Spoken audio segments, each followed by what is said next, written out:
Hello అండి, అందరికీ ఎలా ఉన్నారు? ఇదైతే నైట్ డిన్నర్లోకి మేమైతే జొన్న దోశలు అయితే వేసుకొని తినేసాము.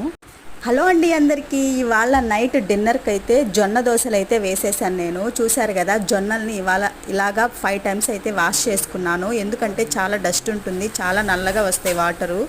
జొన్న దోశలు అయితే ఎందుకు వేస్తున్నానంటే, జొన్న రొట్టెలు అయితే ఎవరు తినరండి. మా ఇంట్లో ఉన్న చిన్నపిల్లలు కదా, వాళ్ళకి తెలియదు. పెద్దవాళ్ళు అయితే రొట్టెలు తింటారు, ఆరోగ్యానికి మంచిదని. అలాగా 5 టైమ్స్ కడుక్కోవాలి. మినప్పప్పు కూడా నేను సపరేట్గా నానపెట్టుకున్నాను. ఎందుకంటే జొన్నలు అయితే 10 అవర్స్ నానేయాలి, మినప్పప్పు మాత్రం అన్ని గంటలు నానాల్సిన అవసరం లేదు.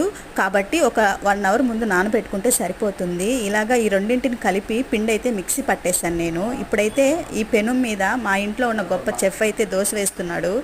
పైగా జొన్న రొట్టెలు చేయాలంటే కూడా చాలా కష్టము. దానికి కావలసిన కర్రీ కూడా తయారు చేయాలి. అదే దోశలు అనుకోండి, ఇంట్లో ఏ కర్రీ ఉన్నా కూడా వేసుకొని తినేయచ్చు. ఇలాగా నేనైతే జొన్నల్ని మినప్పప్పునైతే నానబెట్టేసుకున్నానండి.